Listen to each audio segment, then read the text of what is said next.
What stopped 23 Soviet cargo ships dead in the middle of the Atlantic in 1962? Not a single shot was fired.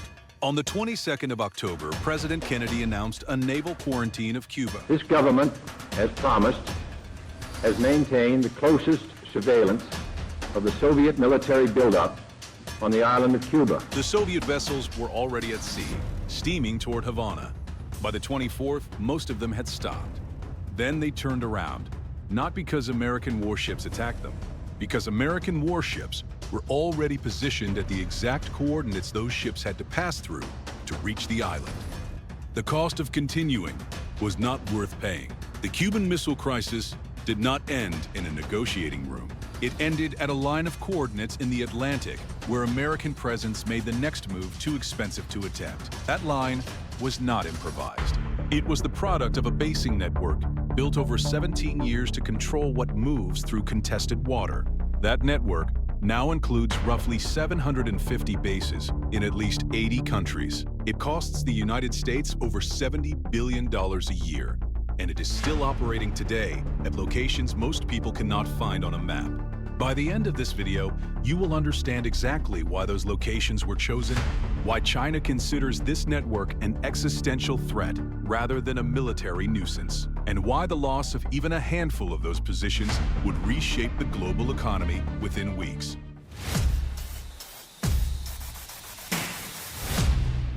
Start with what this network actually looks like, because most people imagine American overseas bases as large visible installations full of aircraft and fences. Some are.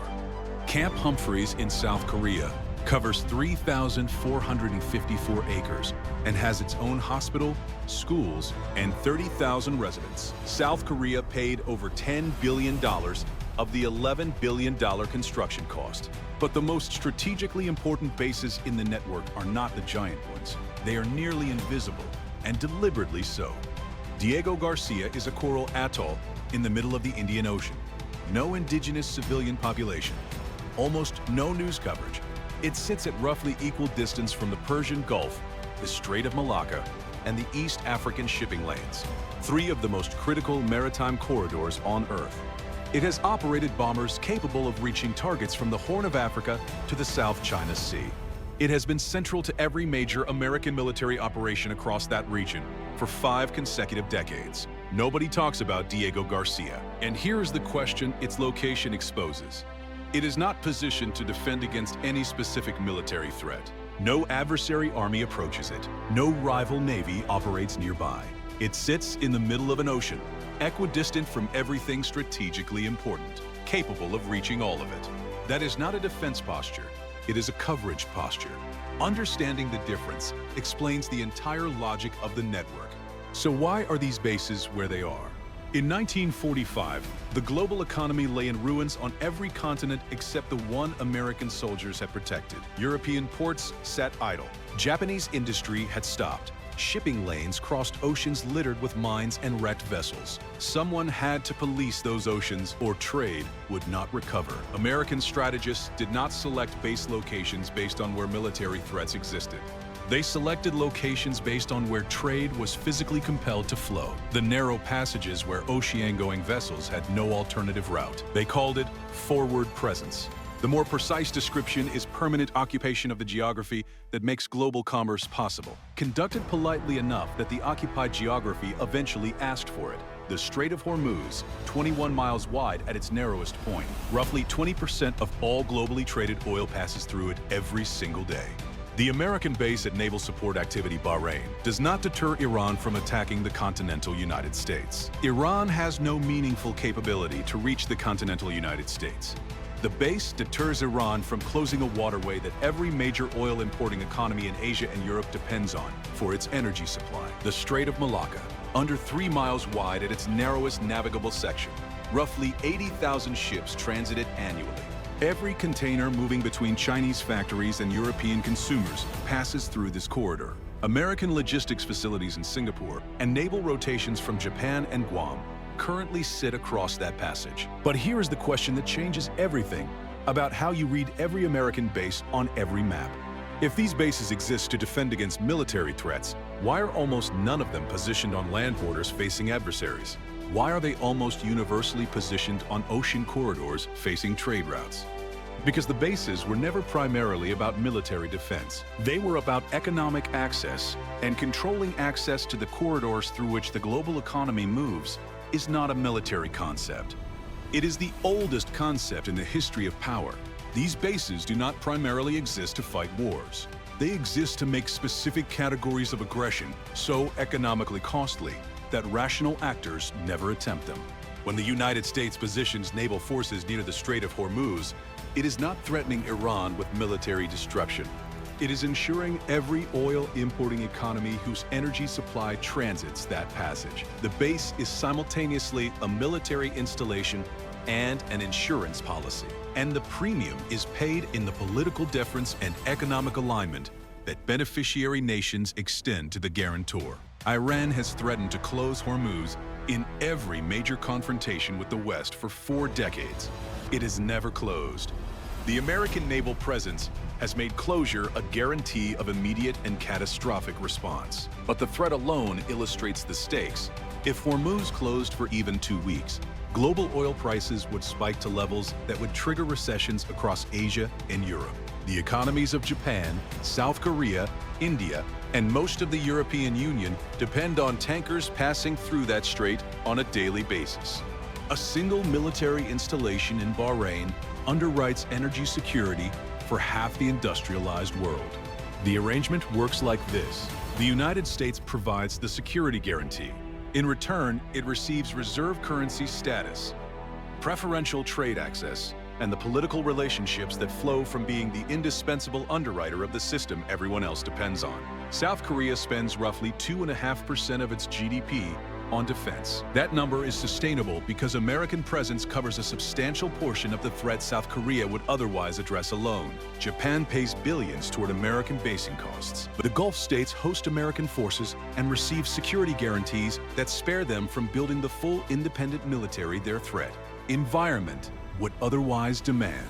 The South China Sea is where that arrangement is now being tested directly.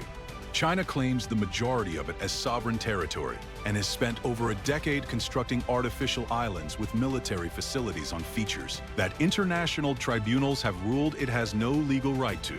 The contest is not about the sea itself. It is about whether China can build its own choke point architecture before the American network can prevent it. Chinese strategic analysts have documented what they call the Malacca Dilemma, the vulnerability of having an entire export economy flow through a choke point China does not control and cannot close without destroying the trade that funds its own military expansion. That single constraint shapes every Chinese military decision in the Western Pacific. And it was built not by weapons, but by base locations chosen 70 years ago. Now look at what happens when that geography changes hands.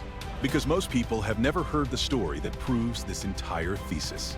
In September 1991, the Philippine Senate voted against renewing the agreement that allowed the United States to operate Subic Bay Naval Base. The vote was legitimate. A sovereign nation decided foreign military installations on its territory were no longer welcome. American forces completed their withdrawal. The base gates closed. Filipino flags replaced American ones. 3 years later, Chinese vessels occupied Mischief Reef. Mischief Reef is a submerged feature in the Spratly Islands that the Philippines claimed as its own. Chinese ships had approached it before. American presence at Subic Bay had made sustained occupation untenable. Without that presence, the calculation changed overnight. Chinese construction crews arrived. Structures went up. By the time the Philippines formally protested, the occupation was a fact on the water. Within a decade, China had occupied or constructed military facilities on 7 features across the South China Sea. Fishing vessels from Vietnam, the Philippines, and Malaysia found Chinese Coast Guard ships blocking waters their crews had worked for generations. The insurance policy that had kept those waters open had lapsed. The nations that depended on it discovered the full cost of what they had stopped paying. Subic Bay was closed because the cost of keeping it seemed manageable to eliminate. What filled the absence proved immeasurably more expensive. The Philippines spent the next 2 decades trying to rebuild a security relationship with the United States.